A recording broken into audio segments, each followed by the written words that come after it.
वो चक्रवृद्धि ब्याज पर दिया गया था, तो मान लो P था और वो 6 साल में कितना हो गया, 6 साल में आपका हो चुका है कितना, 12,600। अगर वही पैसा 9 साल तक इन्वेस्ट रहता तो वो पैसा हो जाता 21,000। ठीक है, तो यहां से यहां तो जो गैप है वो 3 साल का है। आपसे पूछा क्या है कि आपको इन्वेस्ट जो पैसा हुआ है वो बताना है, यानी कि प्रिंसिपल आपको फाइंड करना है। तो देखो 3 साल में पैसा कितने से कितना हुआ है, 21,000 हुआ है, किससे, 12,600 से। आप दोनों का रेशियो निकाल रहे हैं, किस रेशियो से बढ़ रहा है, तो 210/126 किससे डिवाइड हो रहा है, 3 से हो जाएगा। 3 7 जा 21 0 और 3 4 जा 3 2 जा। अब ये 7 से भी हो जाएगा, 7 10 जा, 7 6 जा, तो 2 से भी हो जाएगा, 2 5 जा और 2 3 जा। तो यानी कि कहने का मतलब ये है 3 साल में जो पैसा बढ़ रहा है, 3 साल में पैसा किस रेशियो से बढ़ रहा है, 5/3 के रेशियो से बढ़ रहा है।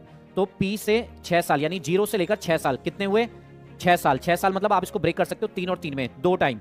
यानी कि मान लो आपके पास पैसा था P और वो 3 के 2 पीरियड में आगे बढ़ा है, 5/3 5/3, और बढ़ने के बाद कितना हो चुका है आपका 12,600, क्योंकि 6 साल में पैसा कितना हुआ था, इतना। आप चाहे तो एक बार और करके 21,000 के बराबर रख सकते हैं। ठीक है, अब इसको सॉल्व कर लीजिए। तो P is equal to 12,600 into 3 into 3 upon 5 into 5, तो काट दीजिए, 5 2 जा 10, 5 5 जा 21, 5 2 जा 10 0, 5 से चला जाएगा, 5 5 जा 21 0, 5 4 जा 20, तो 504 इंटू 9 हो जाएगा, 9 4 जा 36, 9 5 जा 45, तो 4 5 3 6